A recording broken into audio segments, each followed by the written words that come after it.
Sat down for an interview since you testified? Yes. Correct. Nearly a year later, do you all still live this? Yes. Every single day.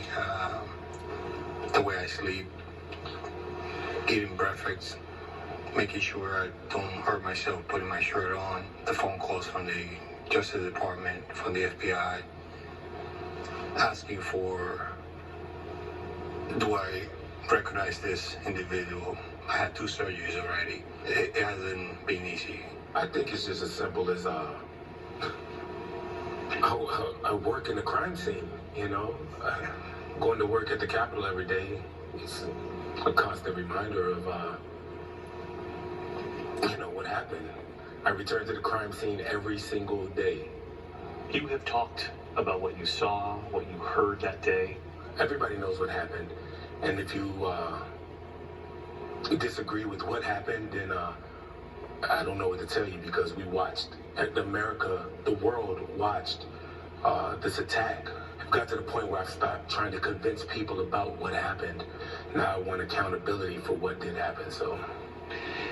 You talked about the racial slurs, saying it was the first time anyone had ever hurled a slur at you while wearing the uniform. Yeah. It's so much that happened that day. There's still so much horror and trauma that happened that day to a white guy and a Dominican guy. Do you remember that moment? Sure. When it was finally over with, and you were sitting on the floor at the Capitol, and you turned to your friend and you asked that question? Is this America? How could something like that happen? At the U.S. Capitol, the pinnacle of democracy. Sergeant Cannell, you were beaten with a flagpole. You had chemicals sprayed at you, so much of it that it soaked your clothes right through to your skin. And you've said there were moments when you actually thought you were going to die. Yes. I struggled because I was getting pulled. I didn't want to get pulled to a crowd. They were pulling me by my leg, by my shield, by my shoulder strap. And we don't know what those people had in those bags. There was nothing I could do because I couldn't even move my arms. I thought to myself that I wouldn't make it out of there alive. You thought your life was in greater danger in those moments than during your entire deployment in Iraq? Yes, sir. What were they saying to you? What were they not saying? Traitor. Join us. You're breaking your oath. Some of them were showing badges. That happened with me. The moment, what the hell? It's a badge? I did see people with military paraphernalia, veterans, Army for Trump, veteran for Trump. I know you finally got home 4 a.m. and your wife wanted to give you a hug. She did, and it pains me. And all she wanted to do was hug me because she had been watching TV since it started. And I knew that if I would have hugged her, then all those chemicals would have transferred to her. And she put a blanket and decided to hug her. And when I did that, I was crying for about 10 minutes. I didn't say much, just cried in her arms. Then I went to see my son and I cried some more. Officer Hodges, you described what people were wearing that day. You said ballistic vests, helmets, goggles, military face masks. They weren't just there to listen to people speak. And it wasn't just a rally. They were ready for violence. That's what they had planned on. It was premeditated. They had a plan of action. And as we saw, they followed through with it. The country, the world now knows that moment in the doorway. Can you still see and hear the voices, and in particular that man who was standing across from you? Oh, absolutely. Because of the way I was being crushed, I literally could not look at him. So I remember just the intensity of his gurgle screams, and I swear I remember him foaming at the mouth and just grabbing at my mask and ripping it off my head, straining my neck, ripping away my baton, beating me in the head with it. You said at one point he had his cell phone in his mouth. So he could use both hands to get at you? Yeah, it was just the absolute zealotry of these people was unreal. They were completely convinced that, without any evidence whatsoever, that the election was stolen and that they were doing the right thing. They were in that cult of personality. Their leader had told them what to do and they were going to do it. What were you thinking?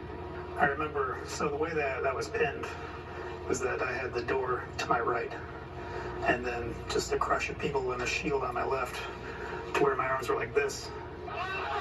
And I was standing pretty much straight up. So I couldn't get any strength from my legs in that posture. And I couldn't effectively use my hands. Did you think you were going to get through that?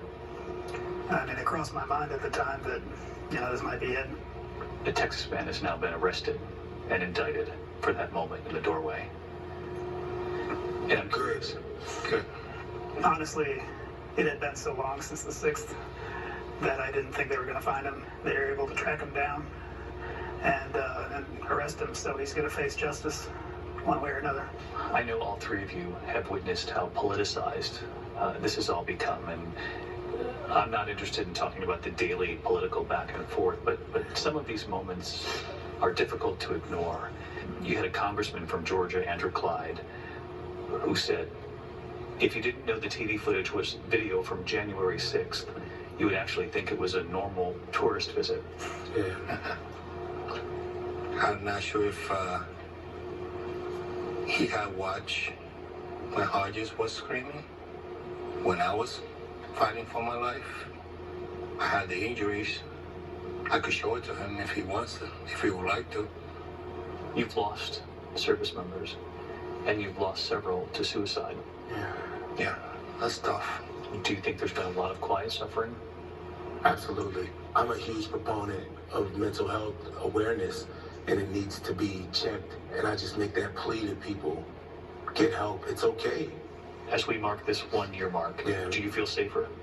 Those individuals who were there, they thought that they were in the right and they would stop at nothing because they were empowered by somebody in the highest position of power in the United States. That person in power, former President Trump. Correct. What would you say, not to Republicans or Democrats or independents on this 1 year mark, what would you say to your fellow Americans about why that day should be remembered? People have this conception of American democracy being invincible.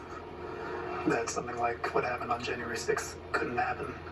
It did happen. And it did happen. You believe it's possible we see something like that again? Oh, 100%. Yes. You all still want accountability for anyone who helped plan this? Yes, absolutely. I almost lost my life multiple times because of that day. What does accountability mean to you? For these people who attack us, who attack me, the planning, from the planning, financing, everything that needs to be investigated. I mean, When you look back at that rally that morning and the former president, yes, I do hold him accountable. He's the only person who had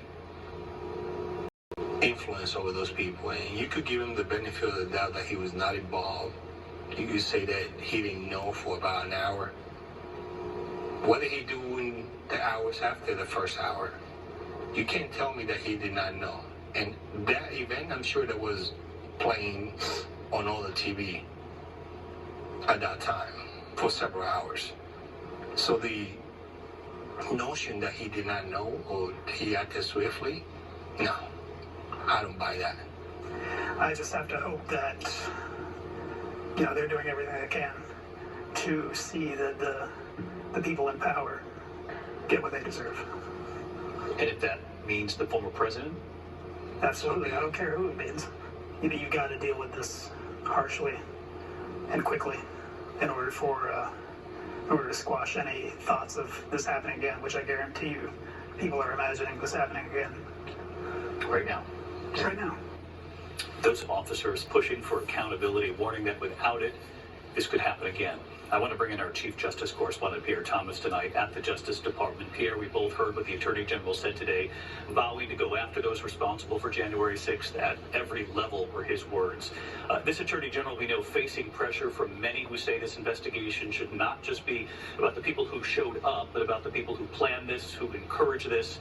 And of course, questions do remain about the former president. The AG carefully choosing his words today. David, it was clear from his speech today that this investigation is far from over. He said, quote, "The actions we have taken thus far will not be our last."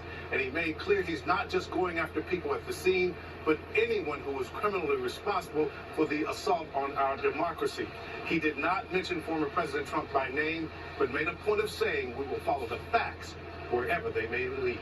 David? Pierre Thomas, live at the Justice Department. Pierre, thank you. We will have much more of our interview with the officers later tonight on Nightline and their message to their fellow officers, who they say are quietly suffering. When we come back here